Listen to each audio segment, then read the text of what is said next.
जून, जुलै, August आणि September महिन्यात अकोला जिल्ह्यातील बाळापूर आणि तेल्हारा तालुक्यातील मोठ्या प्रमाणात संततधार पाऊस झाला असून त्यामुळे जिल्ह्यातील बाळापूर, तेल्हारा तालुक्यातील शेतकऱ्यांचे सोयाबीन, कपाशी या पिकांसह अन्य पिकांचे मोठ्या प्रमाणात नुकसान झाले। कपाशी पिकाची वाढ खुंटली असून टिचभर अवस्थेत कपाशी पीक आहे, तर सोयाबीन पीक वांझोटे झाले आहेत।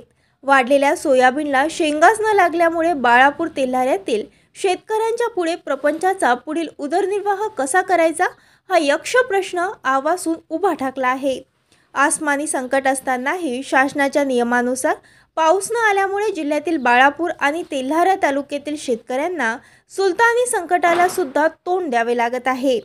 याच अनुषंगाने आज शेतकरी पुत्रांनी समाधी आंदोलनातून ओला दुष्काळ जाहीर करावा, सरसकट कर्जमाफी करावी, 100% पीक विम्याचा लाभ द्यावा आदी मागण्या करण्यात आल्या।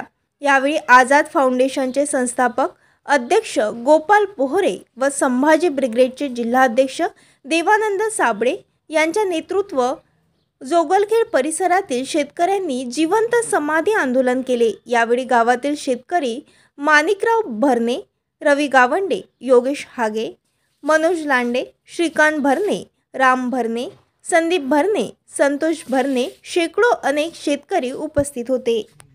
ओला दुष्काळातून आमचा बाळापूर आणि तेल्हारा तालुका वगळण्यात आल्यामुळे आज रोजी या ठिकाणी समाधी आंदोलन छेडण्यात आलेलं आहे।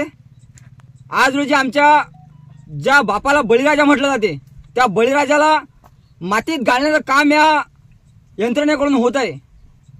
अकोला जिल्ह्यात बाळापूर आणि तेल्हारा तालुक्यात संततधार पावसानं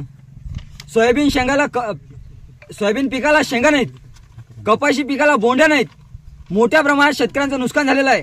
त्यामुळे शेतकऱ्यांना सरसकट कर्जमाफी करण्यात यावी, कुठलेही नियम निकष न लावता तात्काळ 100% पीक विमा देण्यात यावा।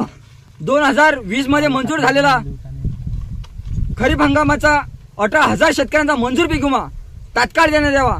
तसेच मागील वर्षीचा रब्बी हंगामाचा पीक विमा हा कंपनीने फेटाळून लावलेला आहे, कुठलेही कारण त्या ठिकाणी त्या कंपनीने दिलेलं नाही। तो 100% रक्कम हे शेतकऱ्यांना देण्यात यावी या मागणीसाठी आज रोजी आम्ही समाधी आंदोलन करत आहोत।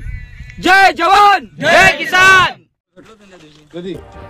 ताज्या बातम्या आणि घडामोडी बघण्यासाठी महाराष्ट्र मेल या चॅनलला लाईक आणि सबस्क्राईब नक्कीच करा।